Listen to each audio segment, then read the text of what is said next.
Salam alaikum everyone, peace and blessings be upon you all. It's your boy Tahib, and today I'm going to be doing a reaction to giving Dawah to LGBTQ+, that's a mouthful, the London Pride Parade from wayoflifesq channel. Now, if you don't know, Brother SQ is an American brother from New York, and he does a lot of different Islamic vlogs, different reminders. He talks about how you can be fashionable as an Islamic male. If you haven't seen his channel, please check it out. I guarantee you'll enjoy it. But before I actually get into the video itself, I want to give a big shout out to you guys and all my subscribers and viewers, as I've recently just hit 102 subscribers. I wanted to do a video the moment I hit 100, except I didn't actually know I'd hit 100, because last I checked I had 99, and then I got an email from YouTube saying, congratulations, you've hit over 100. I'm like, oh, okay, when did that happen? But yeah, guys, thank you so much for subscribing and, enjoying my content. And even the ones of you who don't enjoy all of it, I appreciate the views anyway. So yeah, if there's anything you guys want to react to, please let me know in the comment section, because at the moment I'm plucking stuff out of thin air to try and react to. I also want to give thanks to Allah subhanahu wa ta'ala, and the reason why is because as of July 29th, it marked 3 years to the day that I accepted Islam and came upon the Siratul Mustaqim, the straight path. So yeah, so obviously a big thanks to Allah subhanahu wa ta'ala as well. But yeah, without further ado, let's get started. And if they have deviated from the Quran and the Sunnah, it is our responsibility to bring them back to the Quran and Sunnah, not to make them straight. Assalamu alaikum and welcome back to my YouTube channel. Oh, he's wearing a topi today. Today's video is going to be about the controversial signs that you've seen that state Allah is and Jesus is a Astaghfirullah, how can someone say such a thing? But before we jump into this video, I just want to say shout out to all you OG subscribers out there. Thank you so much for subscribing. Thank you for spending time with me. To all my new subscribers out there, welcome to the channel. And of course, before we proceed with the video, here it comes. I need you to smash this video with a huge thumbs up, and I need you to subscribe to this channel as well. So recently there was a gay pride parade in which there were signs that people held that read, Allah is and Jesus is a. And of course, upon reading this caused Muslims across the globe to lose their Did this brother just curse? Oh, you would have thought a curse, right? Roll that unedited tape. Lose their split. Not just Muslims, but those who are of the Christian faith as well really got upset for reading signs that said Jesus is a. Of course, Muslims were very upset to read a sign that says Allah is. Even saying this right now seems very upsetting for some of you to even listen to. The question that I want to ask is, how should we respond to this? How should we tackle this issue and get our point across?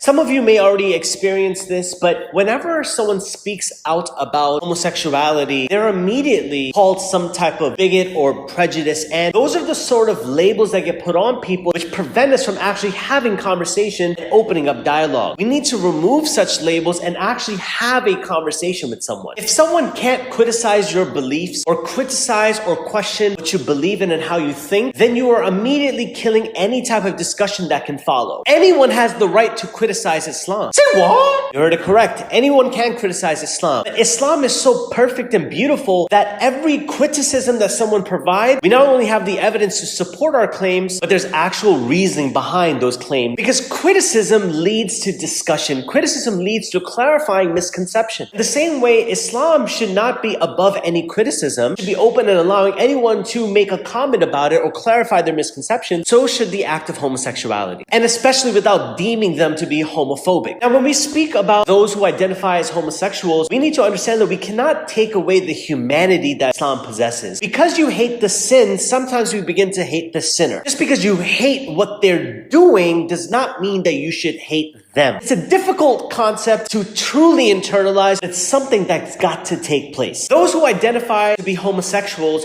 are still suffering from the same problems that any regular human being is suffering with, because guess what? At the end of the day, they're still human beings. Say what? You're going to struggle with the same tests that any other human being is struggling or dealing with. The homosexual community is fully neglected from Dawah. There's no real Dawah taking place to help them out. Every Dawah that's taking place geared to towards homosexuals is about having them become unhomosexual. It's to make them heterosexuals or for them to change who they identify themselves to be. Oi, what kind of Muslim is this? Wearing a topi, got a beard, and has tattoos. We're confusing and missing the fact that those who identify to be homosexuals are still struggling with depression, anxiety, overthinking, a weakness in their iman. And those are universal problems that any human being can find solutions for that Islam possesses. At the end of the day, every single human being in this world needs Allah. If we're not going to give it to them, they're going to find Allah in different ways themselves. They're going to open gay mosques and they're going to call Allah and they're going to call Jesus. Our goal should never be to make someone straight. Our goal should be to understand what they're doing and for them to understand where they fit into the Islamic perspective and spectrum. Our Dawah and Muslims specifically have neglected and isolated homosexuals. Those Muslims who identify themselves to be gay still need reminders. They still need Dawah. They still need help connecting with Allah. Say what? And if you and I are not correcting them and helping them connect, they're going to find deviated people to help them make that connection. And guess what? They're not going to teach them the correct way. So wait, you're telling me I need to teach homosexuals about Allah? Absolutely. They have the right to learn about Allah. They have the right to learn the sunnah of the Messenger Salam, and they have the right to be a part of a regular Islamic community without you and I isolating and alienating people. Because if you and I push them away, where are they going to go to get their guidance? Because clearly they need guidance. They want guidance. They're yearning for guidance. And if the traditional mosques do not open their doors to make sure those Muslims who identify themselves to be gay can have a congregation which they can pray and associate and attend, they're going to create their own congregations. And they're going to basically invent their own religion, invent their own versions of Islam. That's where the true deviation comes. When someone is calling Allah or Jesus, understand that there is a huge misunderstanding, a misconception, and a lack of understanding of who Allah actually is and what Islam actually teaches. But if we continue to shun people, if we continue to push people away, they're going to gravitate towards those deviated scholars and deviated people who are going to encourage acts of homosexuality and misguidance. As Muslims, our message needs to be, if you identify yourself to be a Muslim and you have chosen the identity of a homosexual. But what if I feel that God made me this way? I didn't have a choice. Let's suppose for argument's sake we say that you may not have had a choice to feel and be a homosexual. That doesn't excuse you from the fact that you have a choice on acting upon those feelings of homosexuality. And as Muslims, if someone has identified themselves to be a homosexual, we should not isolate them and push them away from the deen because they have the same needs of spirituality that any other human being has, and they have to get addressed. Because if you and I are not addressing those spiritual needs, they're going to find another organization, another group, another deviation from the actual truth that does identify that spiritual need, and it's going to continue to further their misguidance. We should not allow people to make fun of those who are homosexuals. We should not make fun of homosexuals ourselves. We should not ridicule and mock different people of different faiths or beliefs, because that's what Islam teaches us. We need to do our absolute best to clarify those misconceptions that homosexuals have about Islam, because guys, believe it or not, there are Muslims out there who identify themselves to be homosexuals and they still identify themselves to be a Muslim. Say what? And just like anyone, they need guidance as much as we need guidance. And if they have deviated from the Quran and the Sunnah, it is our responsibility to bring them back to the Quran and Sunnah, not to make them straight. Our goal should never be to remove the homosexuality from them. The goal should be to help them draw closest to Allah. The goal should be to help instill taqwa in their heart where they fear and they're conscious of Allah. The goal should be to help those Muslims who identify themselves to be homosexuals to instill an immense amount of love for Allah and His Messenger in their heart. And that comes from education. That comes from us leading with empathy and not shunning people because you're personally uncomfortable with the act of homosexuality and it goes against Islam, but opening those doors of conversation so that those who are struggling with homosexuality can come talk to you about the issue and you can help them not solve the feeling of homosexuality, but help them draw closest to Allah and help instill an immense amount of taqwa, love, consciousness of Allah and His Messenger. Jazakallah khair for watching, guys. I appreciate you listening to this conversation. I know it's super uncomfortable to talk about homosexuality. I had to pause this video a bunch of times to get my mind right and say the right things. I pray that you guys definitely benefited from this. And please, if there is someone out there who feels like they are identifying with homosexuality or perhaps they are struggling with homosexuality, just know that you're not alone. You can come talk to me. I'm always open for have a conversation with you if you need some counseling, if you need some help, or if you just need a safe space to share your thoughts.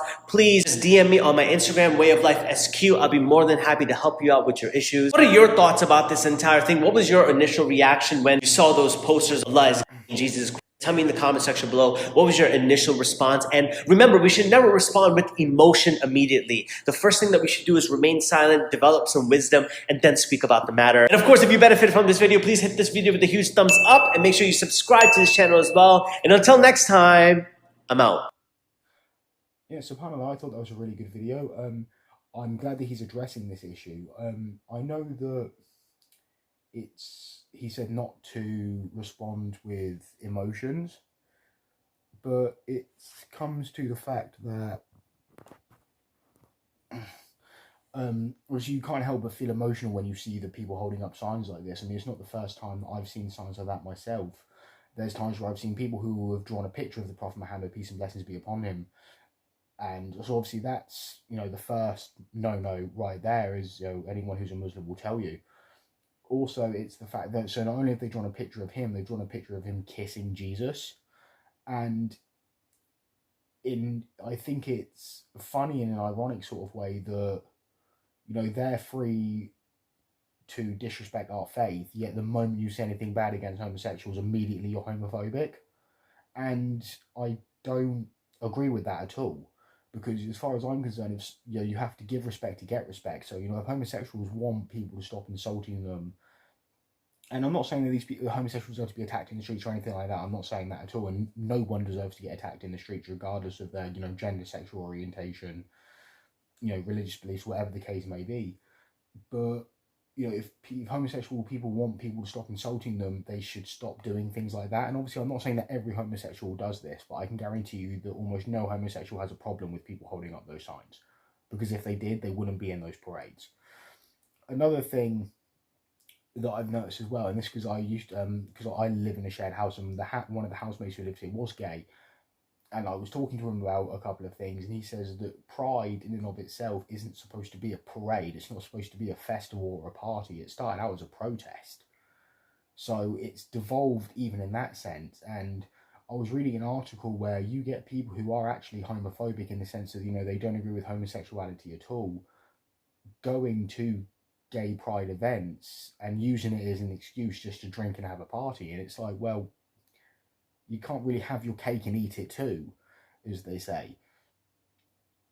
So that's just the way that, you know, I agree. That's the way that I look at it, you know, to sum it up, that, you know, I don't agree that, you know, not only should they not be insulting our prophets like this, peace be upon them all, but and then in the same breath saying that we need to respect their rights to not be insulted. Like, and I get that, you know, people say, oh, freedom of speech, freedom of expression, but freedom of speech and freedom of expression don't guarantee freedom of consequences.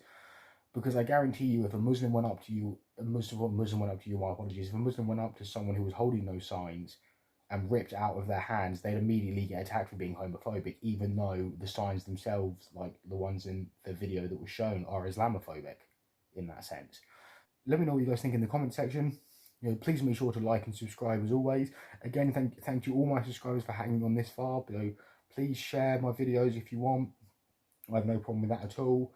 You know, if you want to do a reaction to my reaction, which I think may or may not become a thing recently in YouTube, by all means do it. You don't have to ask for my permission.